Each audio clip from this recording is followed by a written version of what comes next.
How much can we learn about a character just by watching them listen to music? Early on in The Secret Agent, there's a scene where Armando, played by Wagner Moura, does just that after settling into a new apartment. At this stage in the film, we don't know much about who this guy is or his backstory, so we're looking for anything that might give us a clue. Let's look at what Moura gives us through this performance in this moment. Right after he sits down, it's like you can see a thought wash over him. We don't know what this is, but it obviously absorbs him. The way he seems to zone out and disappear from the room as if he's not even listening to the music makes me think he's remembering something. Whatever he's reflecting on, there's a weight to it that reveals some kind of sadness. Then, for a moment, just when the emotion seems like it might break through, it's as if he tries to push it away and pull himself out of the reflection, but he can't. Or maybe something else crosses his mind and he's lost again. Then this other thing appears. A flicker of happiness found in the midst of the heaviness. Finally, mixed with the happiness, it looks like he's blinking away tears before he pulls himself together and breaks from this reflection. We won't learn the details of his backstory until much later, but this early piece of performance communicates the complicated weight of what this character is carrying. And more than that, gives us a moment to connect the actual emotion of this character's story. What's particularly striking to me about this piece of performance is the conflict and nuance that is present. It's not a huge feat for an actor to sit by themselves and conjure an emotion, but to do so in a way that tells a larger story about what the character is going through besides just they're sad, requires an actor that is particularly tapped into the emotional landscape of the character and the story, and who knows how to find a way within themselves to authentically express that. Even more impressively, who knows how to do that with such a level of restraint. If you look at the acting Oscar winners from this past year, you might notice a pattern. Sean Penn's Lockjaw is one of the most Looney Tunes performances I've seen in recent film. And I don't mean that as an insult. It's genuinely impressive to see someone craft such a cartoonish character with just the human body. Lockjaw is like the physical embodiment of pure seething rage, ready to burst at the seams at any moment. But it would be hard to say that this character is subtle. Then you have Jessie Buckley in Hamnet, who is fully tapped into guttural emotion. It's a totally uninhibited performance that shamelessly embraces human emotion at its dramatic extremes. So I had to walk all the way across town to get here. And of course, Amy Madigan in Weapons was almost unrecognizable, transforming herself into something both clown-like and garishly sinister. Who made the complaint? Perfectly walking the tightrope between goofy absurdity and something genuinely terrifying. And finally, you have Michael B. Jordan, bringing emotional depth and nuance to not one, but two characters in the same film.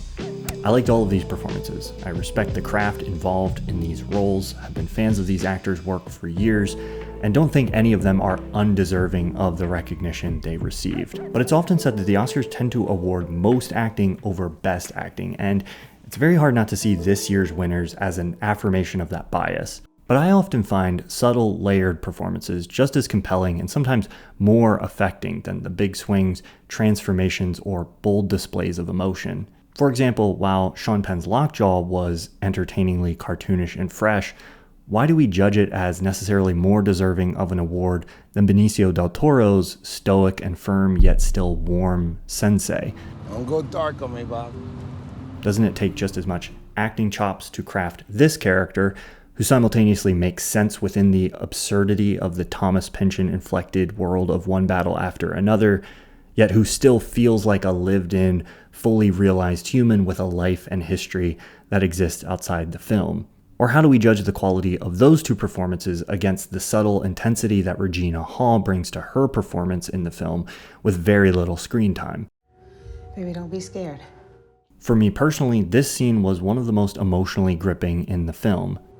Green Acres, Beverly Hillbillies, and Hooterville Junction. Hall's character shows up out of the blue to rescue Chase Infinity's character, who she hasn't met before. And it's a more complicated acting task than it might seem at face value. In one short exchange, they need to establish a sense of trust and do so in a way that makes it feel actually believable that this teenager would run away with this strange adult she's never met. And both actors meet the challenge more than adequately. The sense of urgency, trustworthiness, and warmth that Hall is able to express mostly with her voice in this scene more than sells it.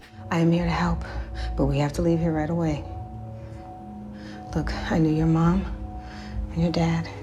And Infinity, who's acting in her first major role, matches her with very little dialogue. I found the scene to be moving both times I watched the film, and my impression of Hall's performance in this scene was so strong that when I was reflecting on it to make this video, I could have sworn we got a close look at her face in this scene, but we never do, which is all the more impressive.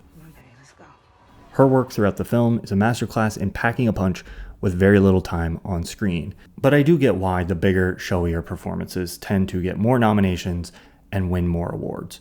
In an environment where all of us, Academy voters included, are overwhelmed with media that's competing for our attention, it's often the bigger, bolder performances that tend to catch our attention and stick in our minds. On top of that, it's not as if an Oscar win is determined by some objective standard of quality, something that's not even really possible with art. Instead, it has as much to do with crafting a marketing campaign that tells a story about why this person deserves a win at this moment. And the performances where the work the actor put in is more apparently obvious tend to feed those narratives. At the end of the day, I'm not upset at the big showy performances. I just love subtle performance. And since I've talked about this before, I know a lot of you do as well. So I want to continue taking an opportunity to do what the Oscars don't and highlight some of the work that's a little more understated and less showy, but which in my opinion is just as deserving of recognition.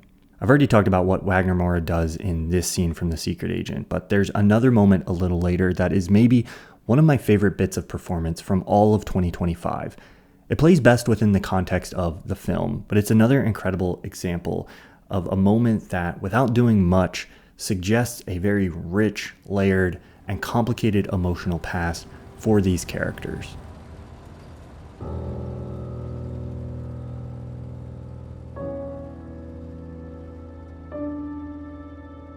The quality of Moura's performance in The Secret Agent is in good company.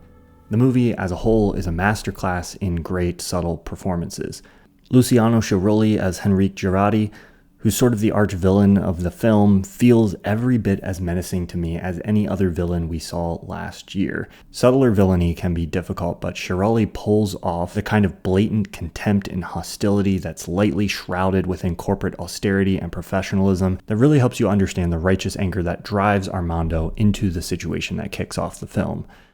Most of the hype surrounding performance in Sinners ended up on Michael B. Jordan, who's incredibly talented and deserves recognition. But the performances in the film that I found most magnetic were the supporting roles from Wunmi Musaku and Delroy Lindo.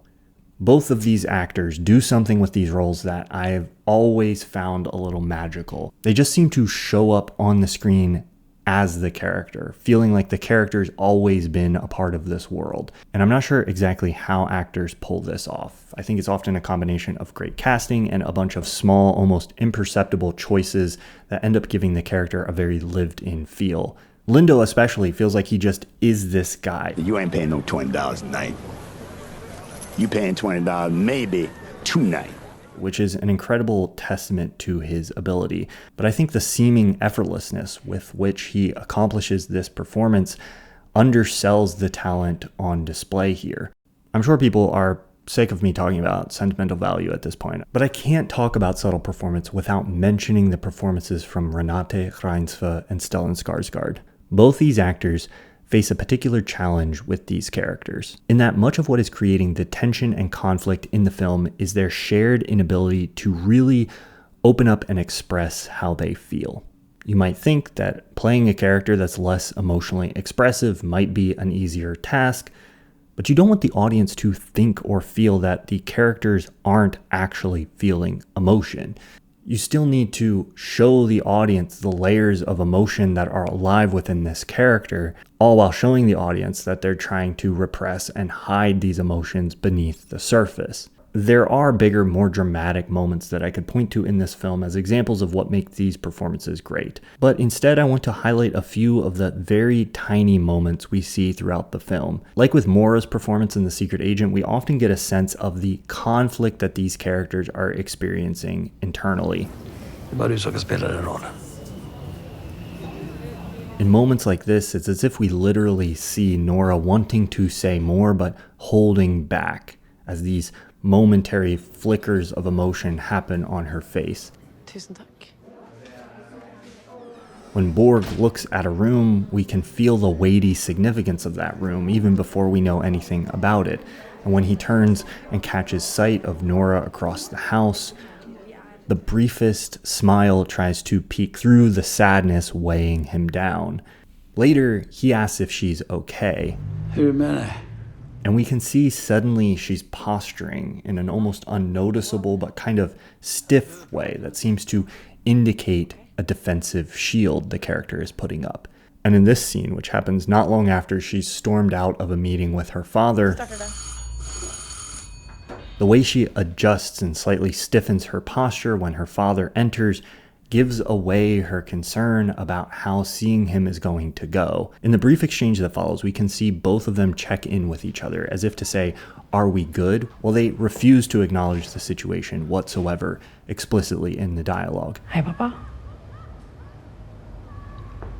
Hey. Something, their relationship, their baggage, their trauma, whatever it is, prevents them from being able to just talk openly and outright about these things. So most of their emotional relationship in this film and the dramatic conflict between them is communicated through these small pieces of subtext in their reactions, postures, a look, or how they say a line. Whether it's the smallest flicker in an eye or the gentle heave of a sigh, this type of performance has always held a special place for me in cinema because it's something the medium can do that not many others can. When you can make a character larger than life on the screen, when you can turn their face into an entire landscape and slow the story down long enough for the audience to really be able to examine that landscape, true subtlety and performance can become large enough for us to read in a way that isn't present in many other forms. And often, if we're being honest, isn't even present in our own lives. It's rare we get such a close, intimate, unflinching look at people's emotional landscapes and reactions. And that's something cinema has a unique opportunity to provide. It doesn't mean it's the best type of performance, but it means it's one I value highly. I think the bigger, more showy performances are great and entertaining, but there's something special about the subtle performances for me, and I hope filmmakers and actors continue to do the work of providing them, even if they're not as likely to win awards. Let me tell you about my sponsor for this video, NordVPN. A VPN is a virtual private network, which is a service that allows you to send your internet traffic through another location. And there's a lot of reasons you might want to do this, but I'm going to highlight two of them for you specifically. The first is privacy. When you browse the internet without a VPN, your traffic is exposed to your internet service provider. That makes it easier for you to be tracked by both companies and even the government, and there's unfortunately an increasing number of reasons why you might not want that. When you use a VPN like NordVPN, your ISP just sees your connection to the VPN and your internet traffic remains private. The other huge benefit of a VPN is that it allows you to access the internet as if you're somewhere else in the world.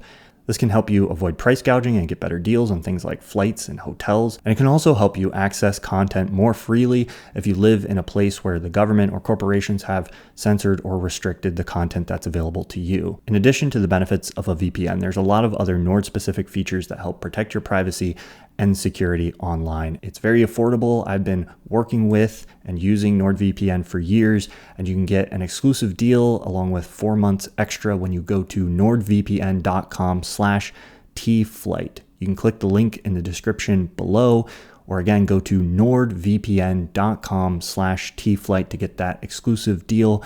Thanks again to NordVPN for sponsoring this video.